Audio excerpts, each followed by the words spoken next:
Peter Pan by J.M. Barrie. Chapter 7. The Home Under the Ground.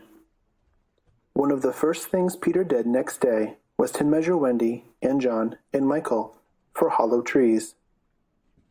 Hook, you remember, had sneered at the boys for thinking they needed a tree apiece, but this was ignorance, for unless your tree fitted you, it was difficult to go up and down, and no two of the boys were quite the same size.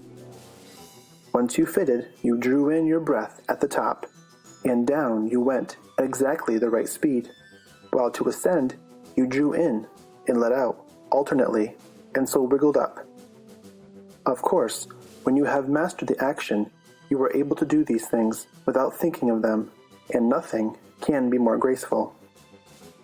But you simply must fit, and Peter measures you for your tree as carefully as for a suit of clothes.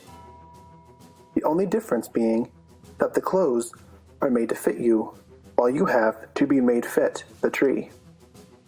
Usually, it is done quite easily, as by your wearing too many garments, or too few. But if you are bumpy in awkward places, or the only available tree is an odd shape, Peter does some things to you, and after that you fit. Once you fit, great care must be taken to go on fitting, and this, as Wendy was to discover to her delight, keeps a whole family in perfect condition. Wendy and Michael fitted their trees at the first try, but John had to be altered a little. After a few days' practice, they could go up and down as gaily as buckets in a well. And how ardently they grew to love their home under the ground, especially Wendy. It consisted of one large room, as all houses should do, with a floor in which you could dig for worms if you wanted to go fishing. And in this floor grew stout mushrooms of a charming color, which were used as stools. A never tree tried hard to grow in the center of the room, but every morning they sawed the trunk through, level with the floor. By tea time, it was almost about 2 feet high, and then they put a door on top of it, the whole thus becoming a table. As soon as they cleared away, they sawed off the trunk again, and thus there was more room to play. There was an enormous fireplace, which was in almost any part of the room where you cared to light it, and across this Wendy stretched strings made of fiber, from which she suspended her washing. The bed was tilted against the wall by day, and let down at 6:30, when it filled nearly half the room, and all the boys slept in it, except Michael, lying like sardines in a tin. There was a strict rule against turning round until one gave the signal, when all turned at once. Michael should have used it also, but Wendy would have desired a baby, and he was the littlest, and you know what women are, and the short and long of it is that he was hung up in a basket. It was rough and simple, and not unlike what baby bears would have made of an underground house in the same circumstances. But there was one recess in the wall no larger than a birdcage, which was the private apartment of Tinker Bell. It could be shut off from the rest of the house by a tiny curtain, which Tink, who was most fastidious, always kept drawn when dressing or undressing. Footnote: fastidious, particular, end footnote. No woman, however large, could have had a more exquisite boudoir and bedchamber combined. Footnote: boudoir, dressing room, end footnote.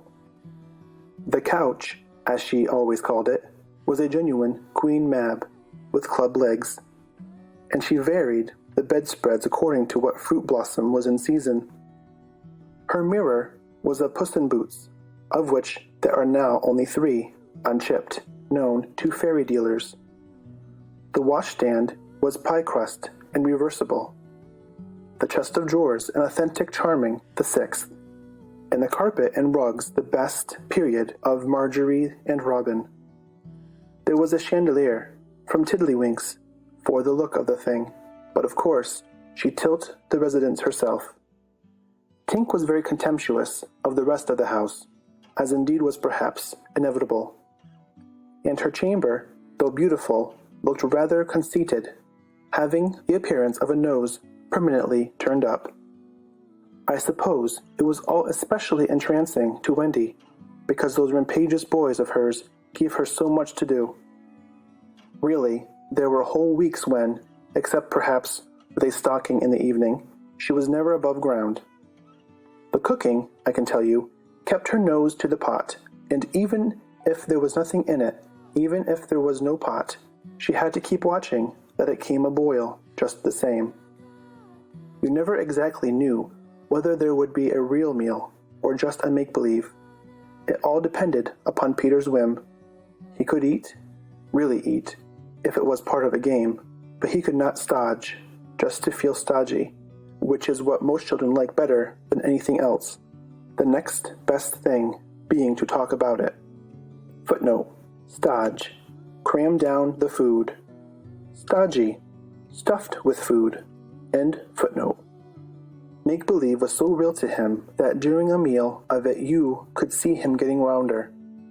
Of course, it was trying, but you simply had to follow his lead, and if you could prove to him that you were getting loose for your tree, he let you stodge. Wendy's favorite time for sewing and darning was after they all had gone to bed. Then, as she expressed it, she had a breathing time for herself, and she occupied it in making new things for them, and putting double pieces on the knees, for they were all most frightfully hard on their knees. When she sat down to a basketful of their stockings, every heel with a hole in it, she would fling up her arms and exclaim, "Oh dear, I am sure I sometimes think spinsters are to be envied." Her face beamed when she exclaimed this. You remember about her pet wolf. Well, it was very soon discovered that she had come to the island, and it found her out, and they just ran into each other's arms. After that, it followed her about everywhere. As time wore on, did she think much about the beloved parents she had left behind her? This is a difficult question, because it is quite impossible to say how time does wear on in the Neverland, where it is calculated by moons and suns, and there are ever so many more of them than on the mainland. But I am afraid that Wendy did not really worry about her father and mother. She was absolutely confident that they would always keep the window open for her to fly back, and this gave her complete ease of mind. What did disturb her at times was that John remembered his parents vaguely only, as people he had once known, while Michael was quite willing to believe that she was really his mother. These things scared her a little, and nobly anxious to do her duty, she tried to fix the old life in their minds by setting them examination papers on it, as like as possible to the ones she used to do at school. The other boys thought this awfully interesting, and insisted on joining, and they made slates for themselves, and sat round the table, writing and thinking hard about the questions she had written on another slate and passed round. They were the most ordinary questions. What was the color of mother's eyes? Which was taller, father or mother? Was mother blonde or brunette? Answer all three questions if possible. A. Write an essay of not less than 40 words on how I spent my last holidays, or the characters of father and mother compared. Only one of these to be attempted. Or, number 1, describe mother's laugh. 2, describe father's laugh. 3, describe mother's party dress. 4, describe the kennel and its inmate. They were just everyday questions like these, and when you could not answer them, you were told to make a cross. And it was really dreadful what a number of crosses even John made. Of course, the only boy who replied to every question was Slightly, and no one could have been more hopeful of coming out first. But his answers were perfectly ridiculous, and he really came out last. A melancholy thing. Peter did not compete. For one thing, he despised all mothers except Wendy, and for another, he was the only boy on the island who could neither write nor spell, not the smallest word. He was above all that sort of thing. By the way, the questions were all written in the past tense. What was the color of Mother's eyes, and so on. Wendy, you see, had been forgetting too. Adventures, of course, as we shall see, were of daily occurrence. But about this time, Peter invented, with Wendy's help, a new game that fascinated him enormously until he suddenly had no more interest in it, which, as you have been told, was what always happened with his games. It consisted in pretending not to have adventures, and doing the sort of thing John and Michael had been doing all their lives, sitting on stools, flinging balls in the air, pushing each other, going out for walks, and coming back without having killed so much as a grizzly. To see Peter doing nothing on a stool was a great sight. He could not help looking solemn at such times. To sit still seemed to him such a comic thing to do. He boasted that he had gone walking for the good of his health. For several suns, these were the most novel of all adventures to him, and John and Michael had to pretend to be delighted also, otherwise he would have treated them severely. He often went out alone, and when he came back, you were never absolutely certain whether he had had an adventure or not. He might have forgotten it so completely that he had said nothing about it, and then, when you went out, you found the body. And on the other hand, he might say a good deal about it, and yet you could not find the body. Sometimes he came home with his head bandaged, and then Wendy cooed over him and bathed it in lukewarm water, while he told a dazzling tale, but she was never quite sure, you know. There were, however, many adventures which she knew to be true because she was in them herself, and there were still more that were at length partly true, for the other boys were in them and said they were wholly true. To describe them all would require a book as large as an Latin-English dictionary, and the most we can do is to give one as a specimen of an average hour on the island. The difficulty is which one to choose. Should we take the brush with the Redskins at Slightly Gulch? It was a sanguinary affair, and especially interesting, as showing one of Peter's peculiarities, which was that in the middle of a fight he would suddenly change sides. At the Gulch, when victory was still in the balance, sometimes leaning this way and sometimes that, he called out, "I'm Redskin today. What are you, Toodles?" And Toodles answered, "Redskin, what are you, Nibs?" And Nibs said, "Redskin, what are you, Twin?" And so on. And they were all Redskins, and of course this would have ended the fight had not the real Redskins, fascinated by Peter's methods, agreed to be the Lost Boys for that once. And so at it they all went again, more fiercely than ever. The extraordinary upshot of this adventure was, but we have not decided yet that this is the adventure we are to narrate. Perhaps a better one would be the night attack by the Redskins on the house under the ground, when several of them stuck in the hollow trees and had to be pulled out like corks. Or we might tell how Peter saved Tiger Lily's life in the Mermaid's Lagoon and so made her his ally.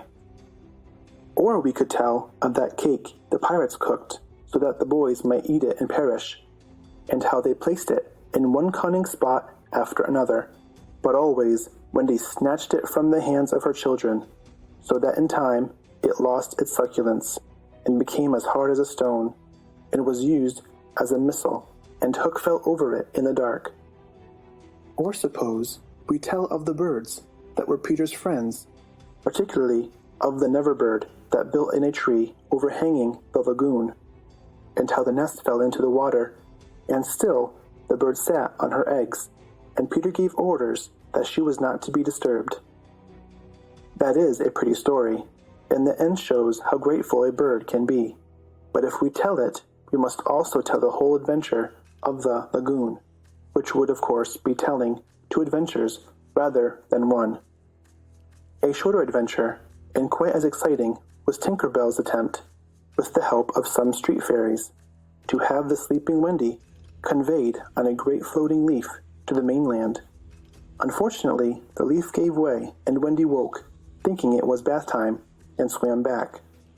Or again, we might choose Peter's defiance of the lions, when he drew a circle round him on the ground with an arrow and dared them to cross it. And though he waited for hours, with the other boys and Wendy looking on breathlessly from trees, not one of them dared to accept his challenge. Which of these adventures shall we choose? The best way will be to toss for it. I have tossed, and the lagoon has won. This almost makes one wish that the gulch, or the cake, or Tinker's leaf had won. Of course, I could do it again, and make it best out of 3. However, perhaps fairest to stick to the lagoon. End of chapter 7.